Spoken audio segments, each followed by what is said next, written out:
या तो मोनार्की होगी या तो रिपब्लिक होगी। रिपब्लिक मतलब होता है कि head of state, head of state जो कि राष्ट्रपति है। हमारे भारत का हेड ऑफ स्टेट कौन है? राष्ट्रपति। तो राष्ट्रपति का चुनाव होता है कि नहीं होता? बताइए आप। राष्ट्रपति का चुनाव होता है, तो लेकिन किंग का चुनाव होता है क्या? तो ब्रिटेन इज मोनार्की, लेकिन हमारे इधर तो चुनाव होता है राष्ट्रपति का। तो राष्ट्रपति क्या हुआ? Head of state. रिपब्लिक, तो हमारी पॉलिटी कैसी हुई? रिपब्लिक। तो ये ध्यान रखिएगा। तो आपके पास हमेशा जैसे रिपब्लिक आया दो चीज याद रखना, मोनार्की, रिपब्लिक। तो मोनार्की ब्रिटेन, रिपब्लिक इंडिया। तो कंपोनेंट्स में हमने देख लिया है, सोर्स ऑफ अथॉरिटी, अधिकार का स्रोत, नेचर क्या है इंडियन स्टेट्स का, और ऑब्जेक्टिव। अब आप देखिएगा कि नेचर में क्या है? पांच है। या आप देख संप्रभु, समाजवादी, धर्मनिरपेक्ष, लोकतांत्रिक, गणतांत्रिक। तो आप हमेशा इससे कंफ्यूज मत होइएगा नेचर और ऑब्जेक्टिव से। नेचर मतलब किस टाइप की इंडियन स्टेट चाहते हैं, तो किस टाइप का चाहेंगे? सोवरेजन हो, सोशलिस्ट हो, ये इस टाइप का चाहेंगे। लेकिन ऑब्जेक्टिव क्या है कॉन्स्टिट्यूशन का?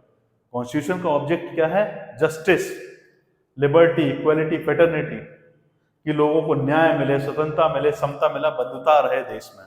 ये क्या है? ऑब्जेक्टिव है कॉन्स्टिट्यूशन का। तो हमें इस ऑब्जेक्टिव को फॉलो करना है अपने जीवन में भी, हमें इन सब चीजों को फॉलो करना है। इसे पढ़ने के लिए नहीं है कि आपने इधर बोला कि पॉलिटी यार पढ़ लेते हैं, एग्जाम में आएगा तो टिक कर देंगे।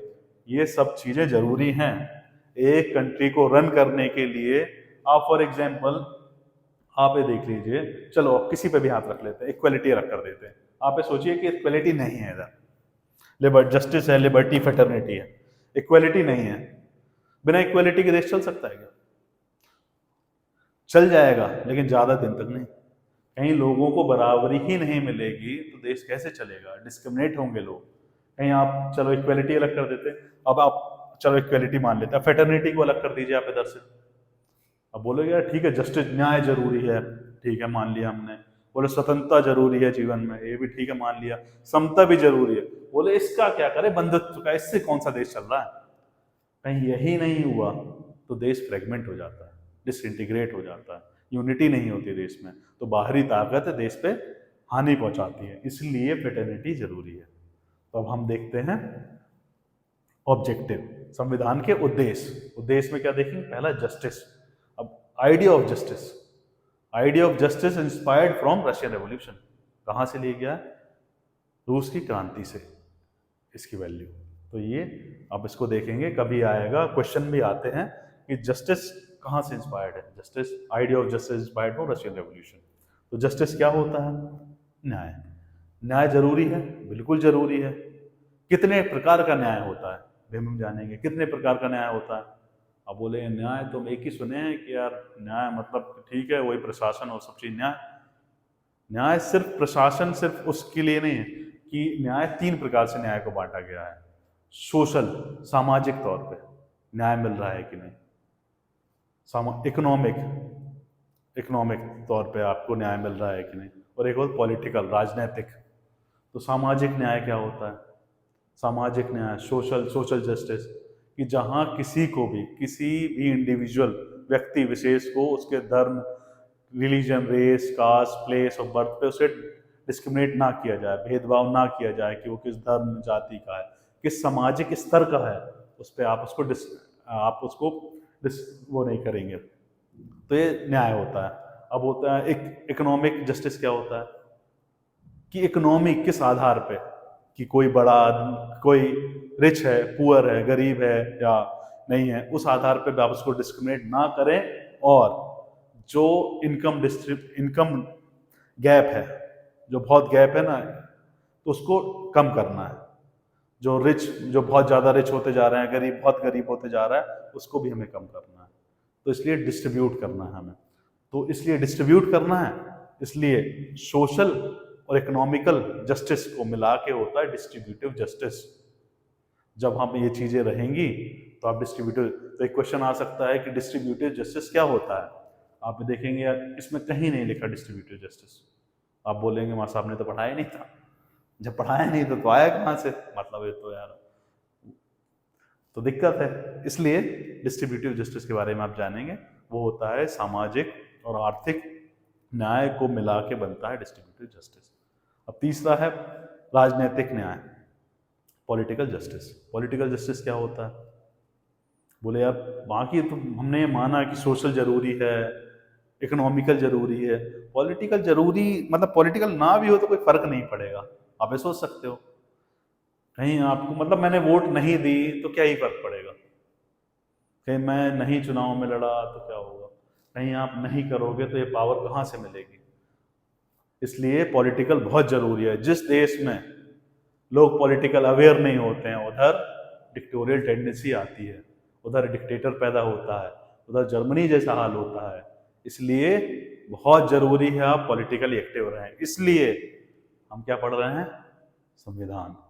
इसलिए हम संविधान पढ़ रहे हैं कि हम अवेयर हों कि हमारे देश में चल क्या रहा है, हम फिर उसमें पार्टिसिपेट कर सकें। कहीं हम पार्टिसिपेट नहीं करेंगे तो हम अपने देश का हित कर रहे हैं, तो हमें पॉलिटिकली एक्टिव रहना है। इसलिए जस्टिस में पॉलिटिकल जस्टिस, इसमें आपको इलेक्ट करने का और इलेक्ट होने का राइट मिलता है, ये होता है जस्टिस। अब पढ़ते हैं लिबर्टी। लिबर्टी क्या होता है? लिबर्टी स्वतंत्रता। लिबर्टी आता है लिब्रे वर्ड से, जिसका मीनिंग होता है फ्रीडम। लिबर्टी वर्ड होता है, आता है लिब्रे।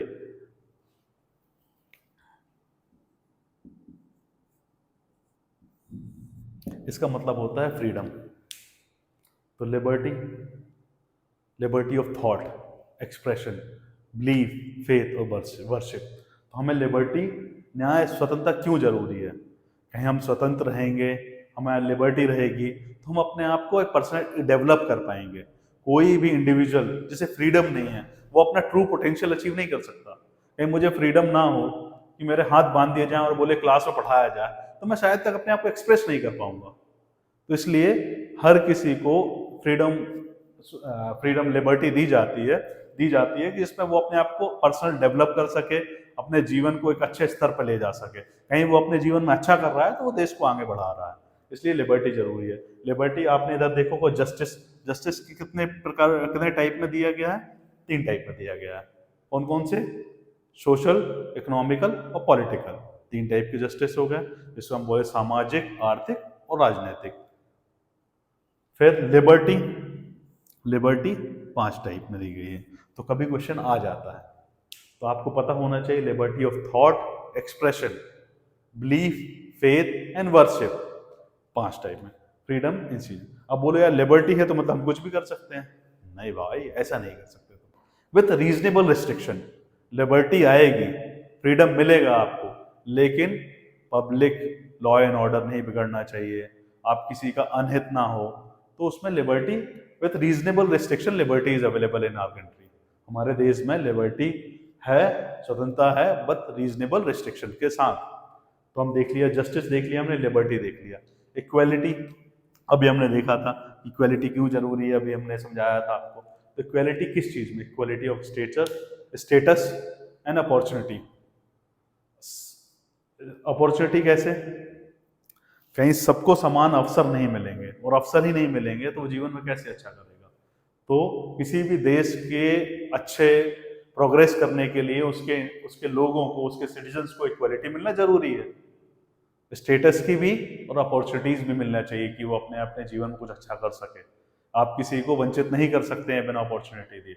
इसलिए गवर्नमेंट बहुत सारे इनिशिएटिव होती है, गवर्नमेंट पढ़ाती है। अंडर आर्टिकल 21A आपको शिक्षा का अधिकार मिलता है। क्यों दे रहा है? कि वो आपको पोटेंशियल बना रहा है कि जिसमें आप अपने अपने अंदर के जितनी भी आपकी वो है उसको निखार सकें। तो उसको बोलते हैं हम इक्वालिटी ऑफ अपॉर्चुनिटी। फिर हम पढ़ते हैं फेटर्निटी।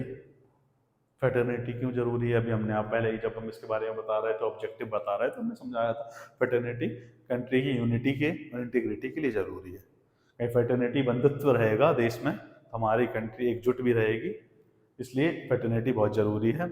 और इसका एक आप देखेंगे कि आपको सिंगल सिटीजनशिप दी है, इसलिए दी है कि जिसमें आपका रीजनलाइजेशन ना हो। रीजनलाइजेशन क्या होता है?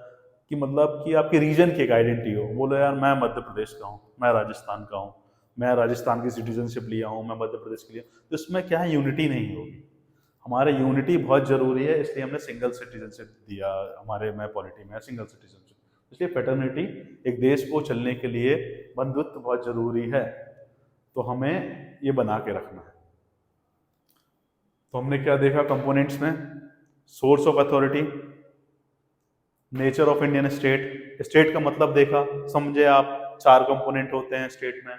फिर क्या देखा हमने? संप्रभुता, समाजवादी, धर्म निरपेक्ष, लोकतांत्रिक, गणतांत्रिक देखा हमने। फिर हमने देखा उद्देश्य क्या है, प्रियम्बल के उद्देश्य क्या है, संविधान के उद्देश्य क्या है। हमने देखा न्याय, स्वतंत्रता, समता, बंधुता, और क्यों जरूरी है। हमने एग्जाम्पल से समझा भी क्यों जरूरी है, इनका अपने जीवन में क्या महत्व है, ये हमने देखा। फिर हम देखते हैं डेट ऑफ अडॉप्शन, प्रियम्बल और कॉन्स्टिट्यूशन कब अडॉप्ट किया गया?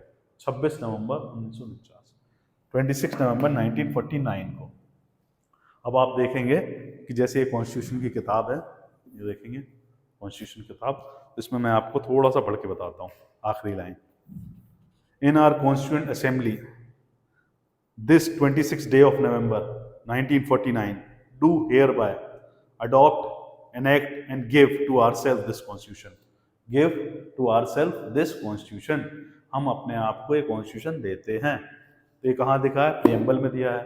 तो किसको देते हैं हम? बनाया किसने? पावर किसने दी? हमने। और दिया किसने? हमने। तो इसलिए कॉन्स्टिट्यूशन, प्रियम्बल कॉन्स्टिट्यूशन बहुत जरूरी है, source of power on people of India. अब आप ये ध्यान देंगे कि ये 26 नवंबर है, इसको रिसेंट एक फैक्ट है जो अभी आपके करंट अफेयर में आ भी सकता है कि 2015 से 26 नवंबर को सेलिब्रेट कर रहे हैं संविधान दिवस के साथ।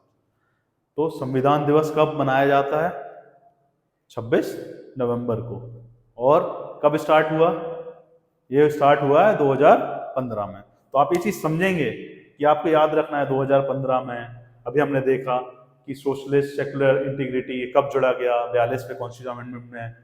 और इसका नेचर क्या है, ऑब्जेक्टिव क्या है, अडॉप्टेड क्या है। अब इसके और ऑब्जेक्टिव रेजोल्यूशन हमने देखा कि ऑब्जेक्टिव रेजोल्यूशन क्या होता है, कब हुआ?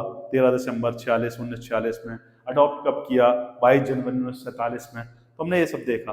अब हम पढ़ते हैं कि पार्ट ऑफ जो हमने पढ़ा, उद्देशिका या प्रस्तावना, ये हमारे संविधान का भाग है कि नहीं? आप बताइए है कि नहीं? थोड़ा सोचिए, बताइए है कि नहीं। कहीं आप देखेंगे तो आपको लगेगा कि इससे क्या मतलब है कि पार्ट है कि नहीं है, क्या फर्क पड़ता है कि पार्ट है कि नहीं। कुछ तो रहा होगा इसमें, डिबेट तभी हो रही है कि पार्ट ऑफ कॉन्स्टिट्यूशन है कि नहीं। पहले डिबेट हुई बेरुबारी यूनियन केस, इसमें कोर्ट ने बोला कि प्रियम्बल से पता चलता है कि रीडिंग प्रियम्बल वी नो कि हमारे जो फ्रेमर्स है कॉन्स्टिट्यूशन के, जिन्हें हमारा कॉन्स्टिट्यूशन असेंबली में जो हमने 4 फादर्स है, वो उनके माइंड में क्या चल रहा था और प्रियम्बल क्यों जरूरी है। उन्होंने ये भी बताया है कि प्रियम्बल जब हमारी एम्बिग्यूटी होती है, जब हम डिसीजन लेने में हमें कोई रास्ता चाहिए होता है, हम 2-3 मत होते हैं, उसमें पता चलता है कौन सा सही है, तो हम किसको रेफर करते हैं? हम करते हैं प्रियम्बल को रेफर। उसके बाद भी कोर्ट ने बोला कि ये पार्ट, सब माना कोर्ट ने, लेकिन ये नहीं माना कि पार्ट ऑफ कॉन्स्टिट्यूशन है कि नहीं। तो ये पहले आपको याद रखना है कि बेरुबारी यूनियन केस में कोर्ट ने सब माना कि प्रियम्बल जरूरी है, प्रियम्बल ये है, फलाना है, ये वो है, लेकिन उसने बोला कि पार्ट नहीं है बस। अब पार्ट नहीं है तो अमेंड नहीं हो सकता। क्यों पार्ट नहीं है तो अमेंड क्यों नहीं हो सकता? क्योंकि अंडर आर्टिकल 368, आप इधर देखते हैं, अनुच्छेद 368, ये किस लिए आर्टिकल इंपॉर्टेंट है? थोड़ा सा, अनुच्छेद 368, यह है amendability of constitution. Amendability, amend कर सकते हैं कॉन्स्टिट्यूशन को कि नहीं। अमेंडेबिलिटी कहीं इसमें रहेगा, कहीं पार्ट है तो कर सकते हैं, नहीं है तो फिर लेजिस्लेटर कैसे करेगा? तो पार्ट है कि नहीं है। जब इसमें बोला कि आर्टिकल यदि पार्ट, जैसे फिर अब देखते हैं केशवानंद भारती केस, पहला केस में देखा कोर्ट ने सारा माना, कोर्ट ने मना कर दिया कि पार्ट नहीं है, तो कोर्ट ने बोला पार्ट नहीं है। दूसरा क्या है? केशवानंद भारती केस 1973, 24 अप्रैल, लैंडमार्क केस।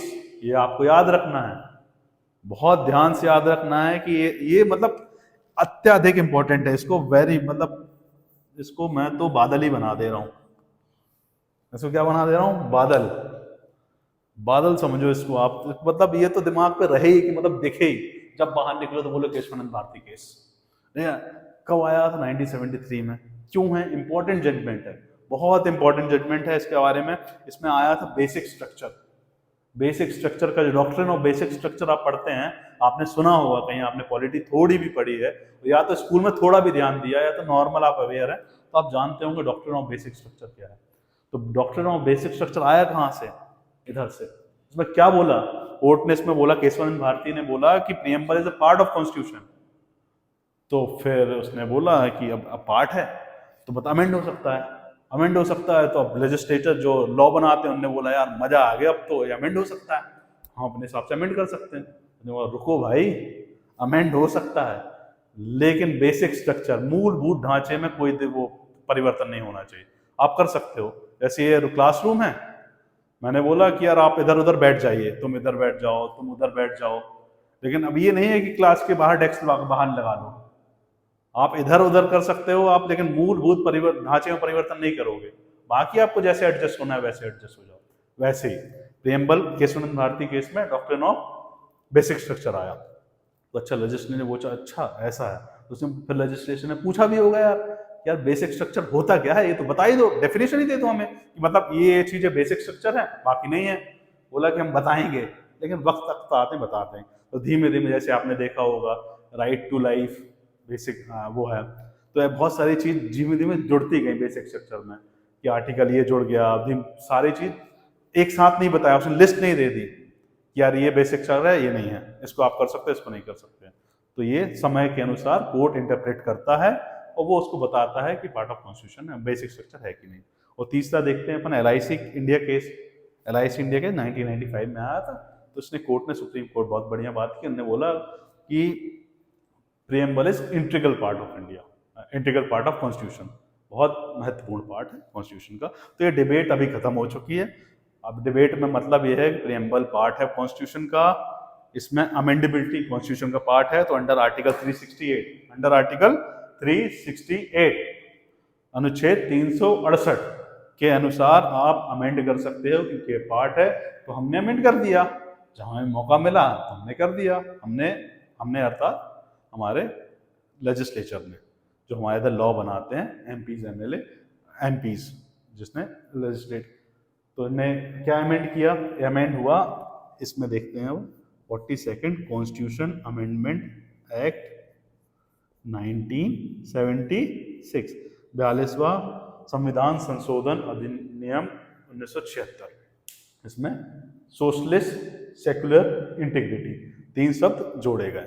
तो आपको ये बहुत ध्यान से याद करना है कि 42 में इसमें क्या आया था, इसमें 3 चीज क्या था। तो अमेंडेबिलिटी की डिबेट खत्म हो गई कि पार्ट है कि नहीं, पार्ट है कॉन्स्टिट्यूशन के, इसलिए उसको अमेंड किया गया। अमेंड किया तो क्या अमेंड किया गया? तो ये था हमारा प्रीएम्बल। अब आपसे प्रीएम्बल, तो प्रीएम्बल हमने पढ़ा, हमने जाना कि प्रीएम्बल क्या होता है। प्रीएम्बल का अर्थ यही है कि ये प्रस्तावना, कि हम किसी ऐसा इंट्रोडक्शन, और इससे हमें जानते हैं कि फंडामेंटल वैल्यूज, जो हमारे फोर फादर सोच के गए थे कि किस आधार की पॉलिटी होगी, तो ये इधर से पता चलता है आपको प्रीएम्बल से। तो आपको बिल्कुल समझ में आया होगा मैंने क्या पढ़ाया आज आपको। आप इसको रिवाइज करिएगा। फिर मिलते हैं किसी अगली एक वीडियो में। Thank you so much.